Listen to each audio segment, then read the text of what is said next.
A própria Mishnah, o texto mais sagrado depois da Torá, tem uma lei estranha. Maaseh Bereshit, os segredos da criação, não se ensina para 2 alunos ao mesmo tempo. E tem Maaseh Merkavah, os mistérios do trono divino, não se ensina nem para um, a menos que ele seja sábio e entenda por si só as dicas que o mestre vai passar para eles. Mas por que isso? O que tem nesses conhecimentos que fizeram os rabinos criarem regras tão rígidas? Olha só, o Talmud conta que 4 grandes sábios entraram no Pardes, o pomar místico do conhecimento proibido. Ben Azai morreu na hora, Ben Zomá enlouqueceu, Acher virou herético e Rabi Akiva, só Rabi Akiva saiu em paz.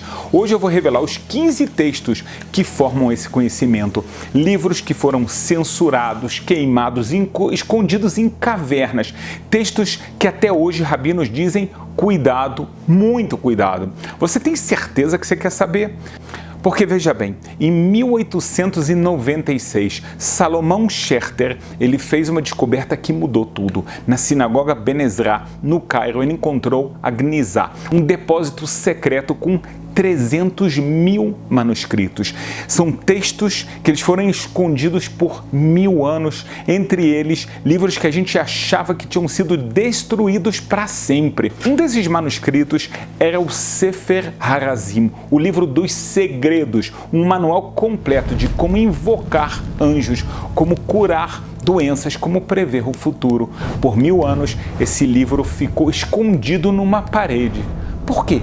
E mais importante, se esses textos são tão perigosos, por que eles não foram destruídos? Por que eles foram preservados, escondidos, protegidos? A resposta vai mudar tudo o que você pensa sobre conhecimento e poder.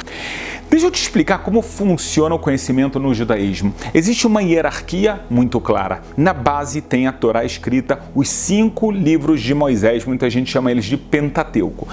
Todo judeu pode e deve estudar. Acima disso, tem a Torá oral, a Mishnah, o Talmud.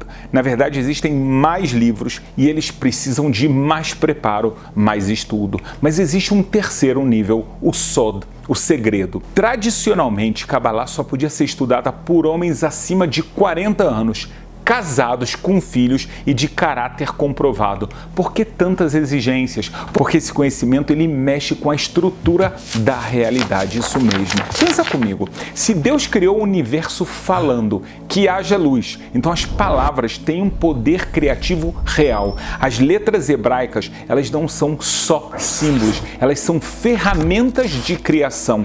Quem entende essas ferramentas, ele pode teoricamente criar ou destruir. Por isso, o Talmud é tão claro. Não se ensina Maaseh Merkavah nem para um único aluno, a menos que ele seja sábio e ele entenda por conta própria. Mas sempre existiram aqueles que buscaram esse conhecimento e alguns deixaram seus estudos por escrito. Em 1242, em Paris, 24 carroças cheias de manuscritos judaicos foram queimados em praça pública. A Igreja Católica tinha medo desses textos. O rei da França tinha medo. Houve até mesmo rabinos que apoiaram a queima de certos livros. Por que tanto medo? Maimônides, o maior sábio judaico da Idade Média, ele escreveu uma carta furiosa sobre um desses textos, o Shiur Komá. Ele disse: é melhor queimar esse livro do que estudá-lo. Maimônides, o racionalista, o médico, o filósofo, se até ele tinha medo, não era um medo supersticioso, era medo do que acontece quando o conhecimento poderoso cai nas mãos erradas. Em 1666, um homem chamado Shabtai Tzvi, ele usou alguns desses textos para se declarar o Messias. Milhares de judeus venderam tudo e foram segui-lo. Comunidades inteiras abandonaram as suas vidas. No final, Shabtai se converteu ao Islã, isso mesmo. O trauma foi tão grande que até hoje, mais de 350 anos depois, muitas comunidades judaicas proíbem o estudo público da Kabbalah. Mas os livros, eles continuam existindo, alguns em bibliotecas universitárias como Cambridge, Oxford, a Biblioteca Nacional de Israel, outros em coleções particulares e hoje muitos estão inclusive online a um clique de distância. A pergunta é, só porque você pode acessar significa que você deve acessar? O grande sábio Arizal, Rabbi Yitzhak Luria, é o maior cabalista de todos os tempos. Ele disse algo interessante. Ele disse que cada alma ela tem sua própria porta de entrada na Torá. Alguns entram pela porta da lei, outro pela porta das histórias místicas e alguns poucos pela porta do mistério. Mas tem portas que não devem ser abertas, pelo menos não sem preparo. Imagina comigo, você está na biblioteca da Universidade de Cambridge, no departamento de manuscritos raros. O segurança te acompanha até uma sala climatizada. Luvas brancas são obrigatórias, câmeras são proibidas. Na sua frente, um manuscrito de 800 anos. As letras hebraicas parecem dançar na página. Algumas palavras estão apagadas, outras foram rasuradas de propósito. Esse é um dos textos que eu vou te revelar agora. O primeiro grupo são os chamados textos cosmológicos, livros que explicam como Deus criou o universo. Sefer Yetzirah, o livro da criação. O Sefer Yetzirah, o livro da criação, é o mais antigo de todos. Alguns dizem que ele foi escrito por Abraão, outros que, na verdade, explicam de uma forma mais embasada que Deus ensinou isso para o próprio Adão. Nesse livro está revelado que Deus criou tudo com 32 caminhos de sabedoria. Vou explicar. 22 letras hebraicas e as 10 sefirot, as 10 emanações divinas. Parece abstrato, na verdade, mas o livro afirma algo perturbador. Quem dominar essas combinações, ele pode criar vida.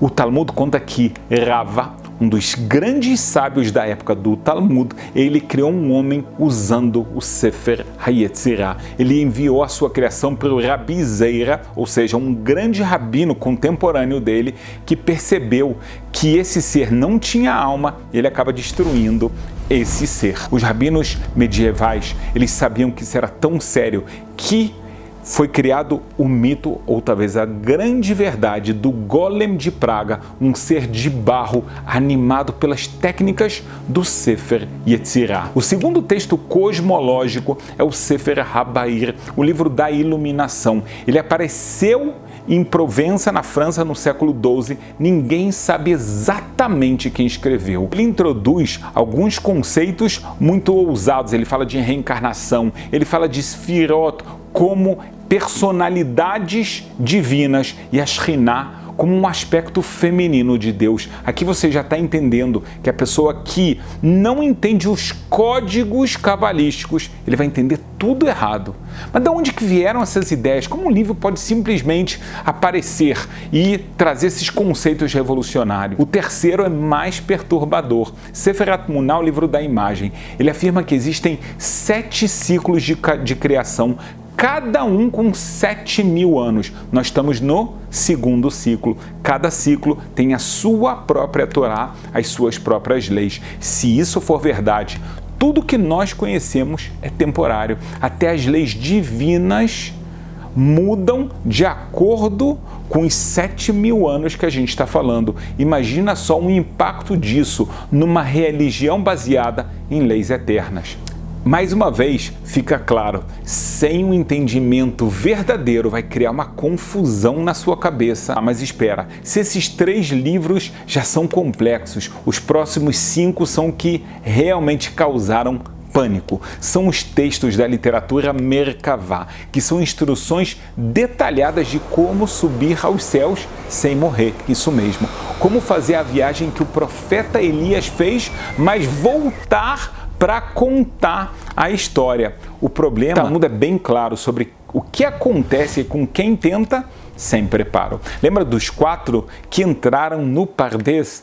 3 não sobreviveram intactos, mas sempre teve gente que achou que era especial, que as regras não se aplicavam a eles. Quer saber o que esses textos ensinam? E por que os rabinos preferiam morrer a revelar esses segredos? Os textos de Merkavá são os mais perigosos de todos. Eichalot Rabati, os grandes palácios, ele descreve em detalhe os 7 céus. Cada céu tem os seus palácios, cada palácio ele tem seus guardiões e cada guardião tem um teste. Falha no teste, sua alma fica presa. O seu corpo continua vivo, mas ele fica vazio. É o que os médicos hoje chamariam de um coma.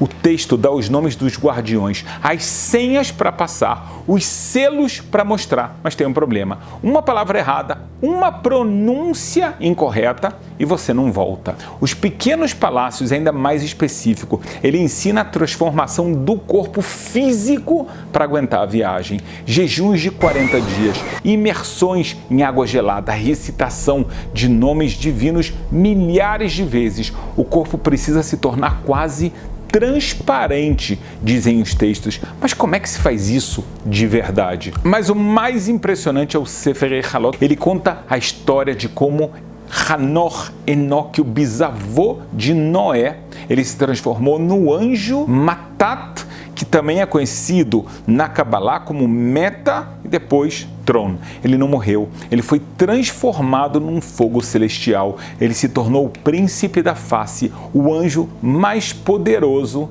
da escala divina. Como? O livro dá a fórmula passo a passo. Agora pensa, se alguém acredita que pode se transformar num anjo, que tipo de coisa essa pessoa seria capaz de fazer? Que riscos ela estaria correndo? Em 1570, em Safed Tzfat, em Israel, um grupo de cabalistas tentou. Eles foram liderados pelo grande sábio Rabino Moshe Cordovero. Eles seguiram as instruções do Maaseh Merkavah. O Rabino Cordovero sobreviveu e ele escreveu sobre a experiência, mas nunca mais ele foi o mesmo. Ele morreu aos 48 anos, muito jovem, mesmo para aquela época. Segundo seus alunos, a experiência mística transformou o mestre profundamente. Mais controverso de todos é o Shur Komá, a medida da estatura. Esse texto ele faz algo impensável. Ele descreve as medidas de Deus, o tamanho dos dedos divinos, a distância entre os olhos celestiais.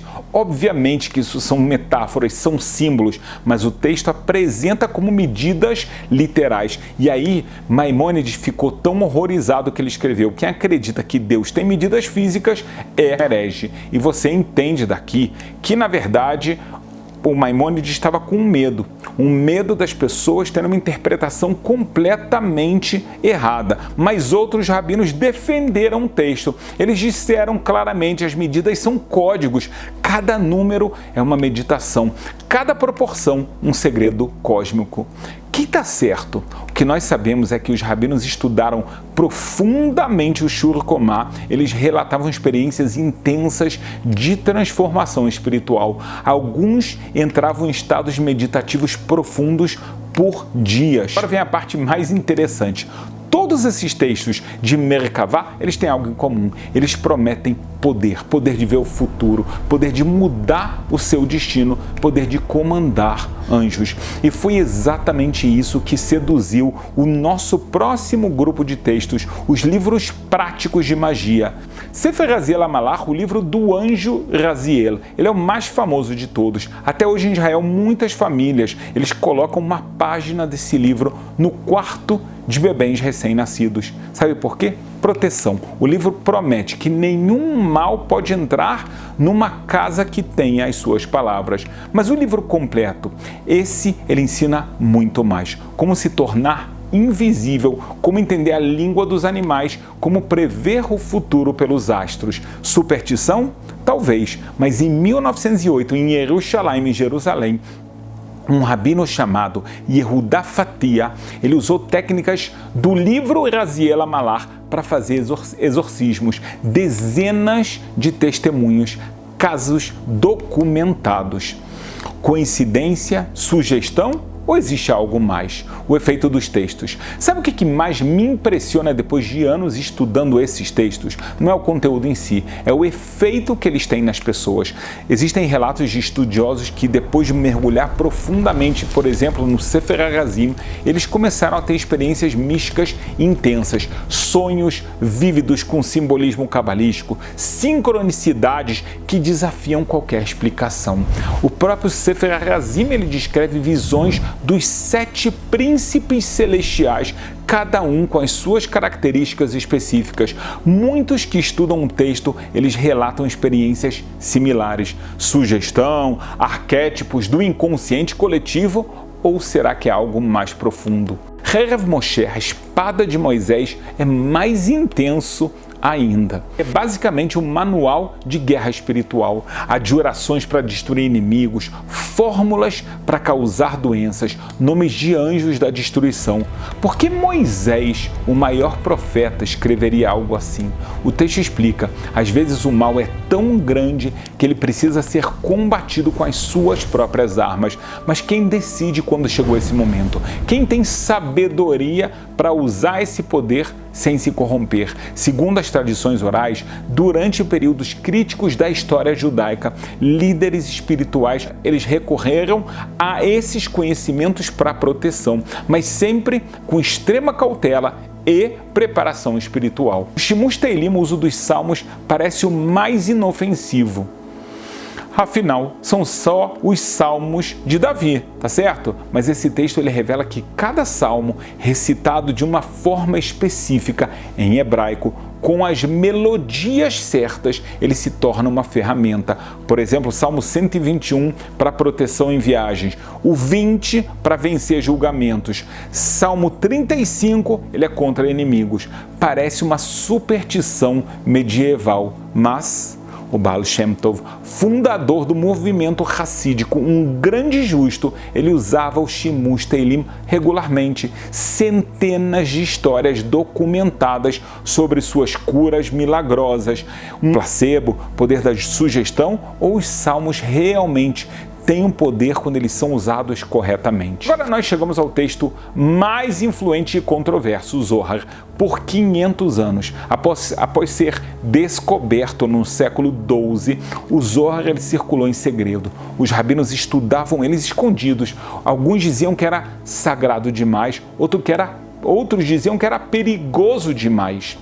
Por quê? Ele revela que cada palavra da Torá ela tem 4 níveis de significado, que cada letra ela esconde universos inteiros, que cada mandamento é uma tecnologia espiritual. Mas o mais perturbador, o Zohar fala sobre o Sitra Achra, o outro lado, um sistema completo de forças negativas que espelha o divino. Estudar o Zohar significa conhecer os dois lados, e conhecer o mal em detalhes pode acabar sendo sedutor. E agora vem a revelação mais chocante. O Tikkunei Zohar, as 70 correções ou as 70 Tikkun em hebraico significa o seu concerto. Então, os 70 concertos do Zohar, eles contêm algo que poucos sabem. São 70 interpretações diferentes do primeiro verso da Torá. No princípio, Deus criou. Cada interpretação, ela revela uma dimensão diferente da realidade. Todas as 70 estão publicadas e disponíveis para estudo, mas a tradição diz que existem níveis de compreensão que só podem ser alcançados com orientação adequada. Por quê? Porque cada interpretação aprofunda mais na natureza da realidade e sem preparação adequada, a mente pode se perder em conceitos que transcendem a compreensão normal. O 15º texto, a lei. O 15º texto não é um livro, é uma lei.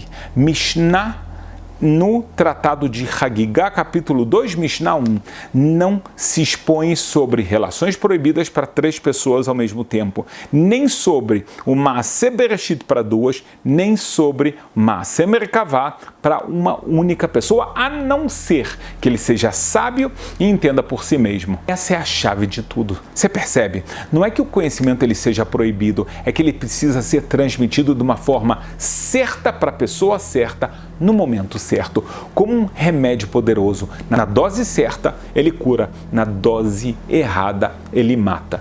O Talmud explica por que essas restrições existem. Quando você estuda os segredos da criação em grupo, as energias se amplificam. O que uma mente aguenta, 2 podem não aguentar. É como uma voltagem elétrica. O seu corpo aguenta 12 volts, mas se liga 220 volts aí.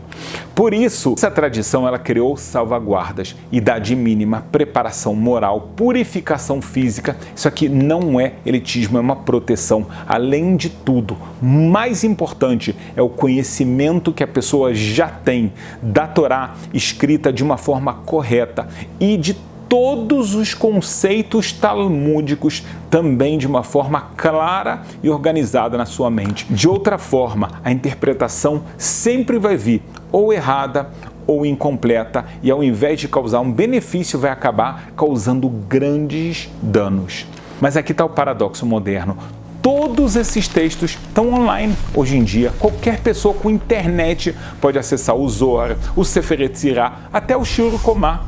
As proteções antigas não existem mais, as salvaguardas foram quebradas. É como se nós tivéssemos deixado armas poderosas carregadas no playground. Alguns dizem que isso é democratização do conhecimento, que todos têm direito aos segredos, mas outros alertam: nós estamos brincando com fogo. Conhecimento sem preparo, sem orientação, sem proteção é receita para desastre. Quem está certo?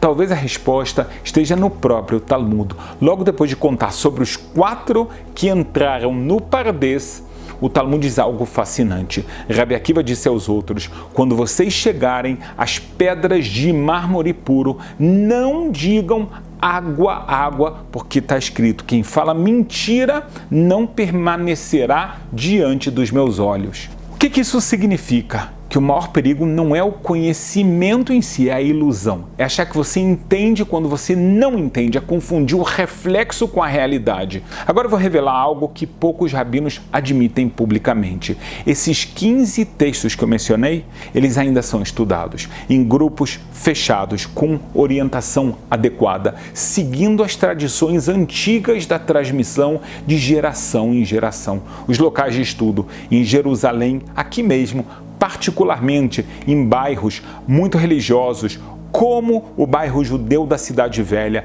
o bairro de Mea Shearim, existem grupos dedicados ao estudo profundo desses textos. Segundo a tradição milenar, o acesso ele é restrito a pessoas com décadas de preparação talmúdica. Em Tzfat, em Safed, da cidade da Kabbalah, onde viveram o grande sábio Arizal, os seus discípulos, a tradição mística continua completamente viva. Existem grupos de estudos que eles se reúnem regularmente, sempre com a orientação de mestres experientes. Por quê? Porque existe conhecimento que não pode morrer. Ele precisa ser preservado, transmitido, mesmo que para poucos. É como guardar a semente de uma planta rara. Pode ser perigoso, mas e se um dia a gente precisar dela? O Sefer Raziel Amalar, por exemplo, ele existe em várias versões. A edição impressa comum, ela está disponível, mas os estudiosos sabem que existem manuscritos com variações significativas em bibliotecas e até em coleções privadas. O que diferencia essas versões?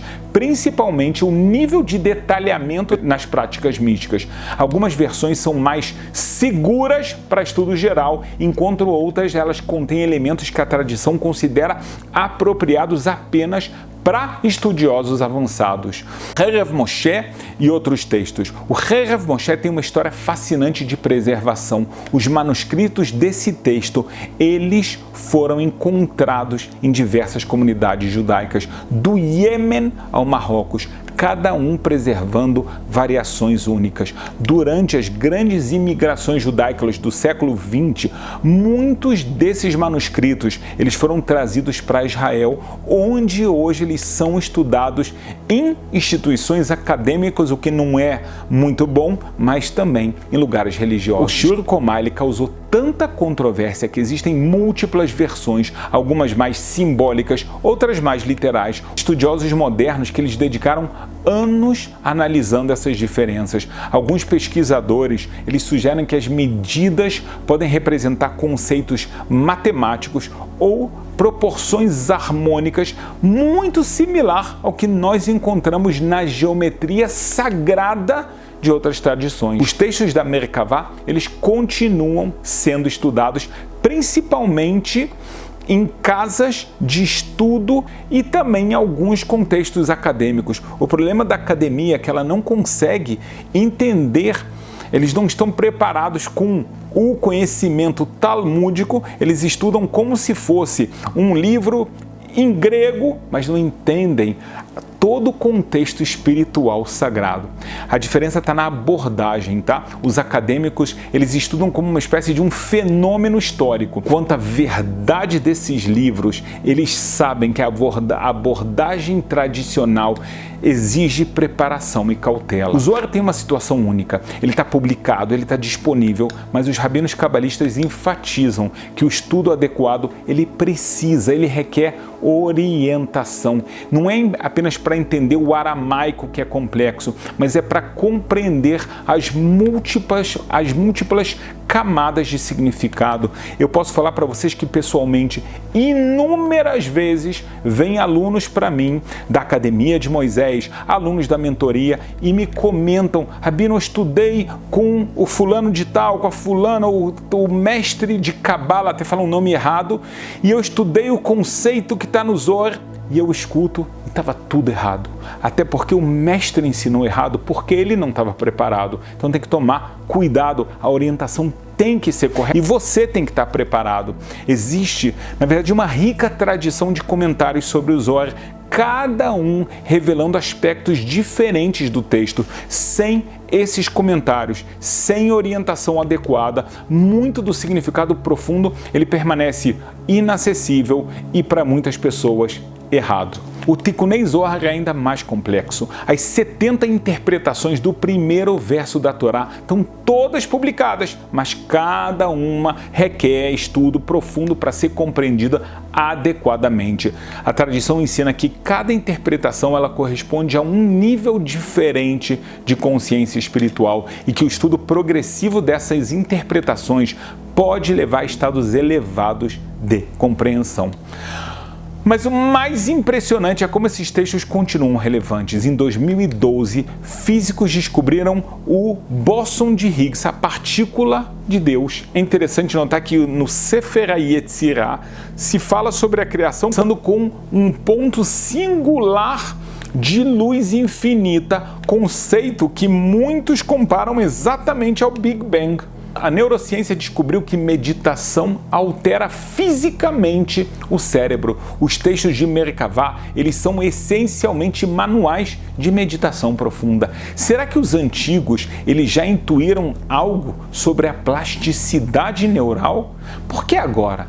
E aqui vem a parte que realmente me intriga. Por que agora? Por que esses textos estão se tornando acessíveis nesse momento da história? Alguns dizem que é sinal dos tempos messiânicos, que o conhecimento precisa ser revelado antes do fim. Outros acham que isso aqui é um teste, uma prova, que a humanidade ela precisa provar que ela pode lidar com o poder sem se destruir. Tem aqueles que acreditam que é uma necessidade, que nós enfrentamos desafios dramáticos, mudanças climáticas, inteligência artificial, manipulação genética, que vão exigir uma sabedoria além do convencional. Seja qual for a razão, o fato é, o conhecimento está aí, a caixa de Pandora está aberto. A questão não é mais se nós devemos ter acesso, é como usar esse acesso com sabedoria. Então, o que fazer com tudo isso que você acabou de descobrir? Primeiro, respeito. Esses textos, eles sobreviveram milênios por uma razão. Gerações de sábios, eles dedicaram vidas inteiras para entender os textos. Não é YouTube tutorial que você assiste e sai aplicando. Segundo, se você sentiu curiosidade genuína, então busca uma orientação adequada. Existem rabinos, existem professores, existem algumas instituições sérias que podem guiar com segurança. Só que, infelizmente, existem mais instituições ou pseudo-sábios que não sabem direito e usam isso de uma forma comercial. Então você vai ter que tomar muito cuidado. Terceiro e mais importante, questione as suas motivações. Você quer conhecimento para quê? Você quer ter poder? É curiosidade? É crescimento espiritual? A tradição judaica diz: quem estuda para ensinar, recebe ajuda para aprender e ensinar. Quem estuda para praticar, ele recebe ajuda para aprender, ensinar e praticar. Mas quem estuda por motivos errados, a humildade do conhecimento. Olha, eu estudo esses textos há décadas e quanto mais eu aprendo, mais eu percebo o quanto eu não sei. É como o oceano. Você entra achando que você vai conquistar as ondas, mas depois você percebe que o máximo que você pode fazer é apenas flutuar. Esses 15 textos que eu revelei hoje, eles são apenas a ponta do iceberg. Existe um universo inteiro de conhecimento místico judaico, alguns perdidos, outros escondidos, muitos esperando alguém digno para recebê-los.